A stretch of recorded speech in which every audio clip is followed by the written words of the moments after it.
ಇವತ್ತು mixed vegetable ಪಲ್ಯನ ಹೇಗೆ ಮಾಡೋದು ನೋಡೋಣ. ಪ್ಯಾನಿಗೆ 3 ಟೀ ಸ್ಪೂನ್ ಆಲಿವ್ ಆಯಿಲ್ ಹಾಕ್ಕೊಳ್ತಾ ಇದ್ದೀನಿ. ಎಣ್ಣೆ ಕಾದ ನಂತರ ಅರ್ಧ ಟೀ ಸ್ಪೂನ್ ಸಾಸಿವೆ, ಅರ್ಧ ಟೀ ಸ್ಪೂನ್ ಜೀರಿಗೆ, ಅರ್ಧ ಟೀ ಸ್ಪೂನ್ ಕಡಲೆಬೇಳೆ, ಅರ್ಧ ಟೀ ಸ್ಪೂನ್ ಉದ್ದಿನಬೇಳೆನ ಹಾಕಿ ಕಲರ್ ಚೇಂಜ್ ಆಗೋವರೆಗೂ ಫ್ರೈ ಮಾಡ್ಕೊಳ್ಳಿ. ಫ್ರೈ ಮಾಡಿದ ನಂತರ 6 ಬ್ಯಾಡಗೆ ಮೆಣಸಿನ್ಕಾಯಿಗಳು ಹಾಕಿ ಮತ್ತು 2 ಎಳೆ ಕರಿಬೇವನ್ನು ಹಾಕಿ 2 ಮೀಡಿಯಮ್ ಸೈಜ್ ಕಟ್ ಮಾಡ್ಕೊಂಡಿರೋ ಈರುಳ್ಳಿನ ಹಾಕಿ ಈರುಳ್ಳಿ ಕಲರ್ ಚೇಂಜ್ ಆಗೋವರೆಗೂ ಫ್ರೈ ಮಾಡ್ಕೊಳ್ಳಿ. ಫ್ರೈ ಮಾಡಿದ ನಂತರ 3 ಟೀ ಸ್ಪೂನ್ ಫ್ರೆಶ್ಶಾಗಿ ಬ್ಲೆಂಡ್ ಮಾಡ್ಕೊಂಡಿರೋ ಕೋಕೋನಟ್ನ ಹಾಕಿ 2 ಮಿನಿಟ್ಸ್ ಫ್ರೈ ಮಾಡ್ಕೊಳ್ಳಿ. ಫ್ರೈ ಮಾಡಿದ ನಂತರ ನಾನು ಕುಕ್ಕರಲ್ಲಿ 1 ವಿಷಲ್ ಮಿಕ್ಸ್ಡ್ ವೆಜಿಟೇಬಲ್ಸ್ನ ಕೂಗಿಸ್ಕೊಂಡಿದ್ದೀನಿ. ಮೈಲ್ಡಾಗಿ ಸಾಲ್ಟ್ ಹಾಕ್ಕೊಂಡು ಅದನ್ನು ಹಾಕ್ಕೊಳ್ತಾ ಇದ್ದೀನಿ. ಅದನ್ನು ಹಾಕ್ಕೊಂಡು ಚೆನ್ನಾಗಿ ಮಿಕ್ಸ್ ಮಾಡ್ಕೊಳ್ಳಿ.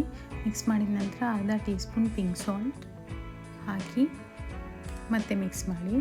ಲಾಸ್ಟಲ್ಲಿ ಸ್ಟವ್ ಆಫ್ ಮಾಡಿ ಅರ್ಧ ಲೆಮನ್ನ ಸ್ಕ್ವೀಸ್ ಮಾಡಿ ಕೊತ್ತಂಬರಿಗಳಿಂದ ಗಾರ್ನಿಷ್ ಮಾಡಿದರೆ ಮಿಕ್ಸ್ಡ್ ವೆಜಿಟೇಬಲ್ಸ್ ಪಲ್ಯ ರೆಡಿಯಾಗುತ್ತೆ. Mixed vegetables can help you maintain a healthy weight, lower your risk of disease and improve your gut health.